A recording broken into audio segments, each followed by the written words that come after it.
मुलगी तू होऊ शकतेस? अरे पारू, तू माझी मैत्रीण आहेस आणि ती माझं प्रेम आहे. दोघांमध्ये फरक आहे पारू. पारू, तू आपल्या मैत्रीला जागली नाहीयेस. तुझ्यामुळे माझं प्रेम माझ्यापासून दुरावलंय.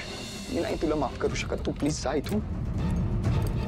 तायडे, गावाकडे जायचं खूप मधनच कसं तुझ्या डोक्यात आलं ग?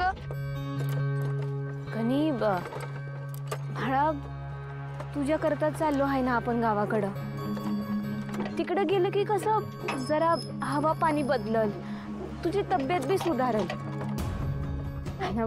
लई दिवस झाले आपण गावाकडे गेलोच नाही, मी बी गेले नाही. आणि तुझ्या शाळेला सुट्टी आहे तोपर्यंत जाऊन येऊ की गावाकडं. तुझी सुट्टी संपली ना की मग ये तू बासोबत परत. म्हणजे तोपर्यंत मी गावाकडेच राहायचंय? तायडे, मला या सुट्टीत आदित्य सर आणि प्रीतम सर बाहेर फिरायला येणार होते. मी चाललोय गावाकडं.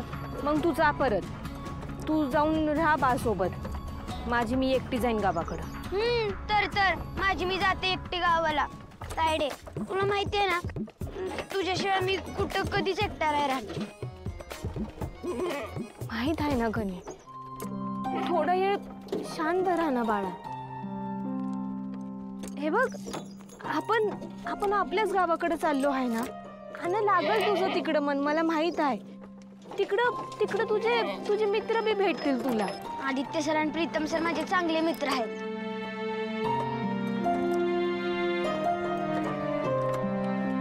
तायडे, तुला आठवते एकदा आपण असंच गावाकडे निघालो होतो आणि आदित्य सर आले होते अचानक आपल्याला परत न्यायला. बघ तू, यावेळी बी आदित्य सर येतील आपल्याला परत न्यायला. माझं मन मला सांगते. आणि तसं बी आदित्य सरना कुठं करमतंय तुझ्याशिवाय. गणी, लई बोलू नकोस हा. ती मोठी माणसं आहेत, त्यांचा विचार तू नको करूस. आपला आयुष्य वेगळं ना त्यांचा आयुष्य वेगळं. काय झालं? नाही, काय नाही. काय नाही कसं? तुम्ही जेव्हा उदास असता, टेन्शन मध्ये असता ना, तेव्हाच असं एकटे खिडकीत येऊन बसता. नक्की सांगा मला काय झालंय?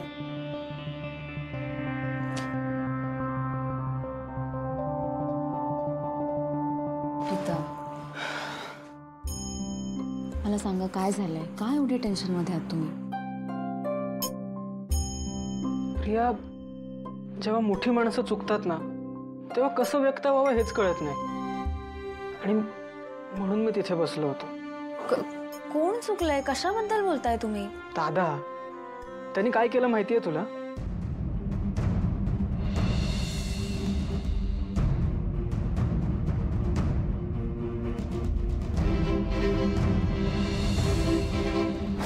आणि म्हणून पारू गावाला निघून गेलीये. काय? प्रीतम भाऊ, पण पारू तर म्हणाले की ती गणीसाठी गावी गेलीये ना? खोटं कारण दिलंय तिने प्रिया. इतकं सगळं घडून गेलं आणि कोणाला काहीच कसं माहित नाहीये. प्रिया, पारू आहे ती. तिने आपल्या कंपनीचा लोगो वाचवला आणि एवढंसही क्रेडिट न घेता अशीच निघून गेली. आजपर्यंत या घरासाठी तिने एवढं काय काय केलं आणि दादानी काय केलं तर हे बघा प्रीतम, मला तुमची तळमळ कळते, पण सगळं ठीक होईल. पारू येईल घरी परत. तुम्ही नका काळजी करू. असं मन नाही मानत आहे प्रिया. आय एम सॉरी, तुम्ही काहीतरी महत्वाचं बोलत होता का? प्रिया, मला आत्ता तुझ्या नवऱ्याला, माझ्या भावाला घेऊन जायचंय. हो, पण कुठे चाललाय तुम्ही? माझ्या हातून खूप मोठी चूक झाली आहे,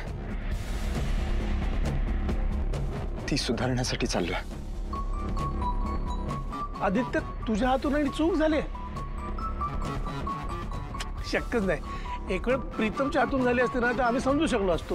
बाबा, अगं नाही बाबा, यावेळी माझ्याकडून चूक घडली. मी कोणाचं तरी मन दुखवलं, अविश्वास दाखवला, समजून नाही घेतलं मी. पारू,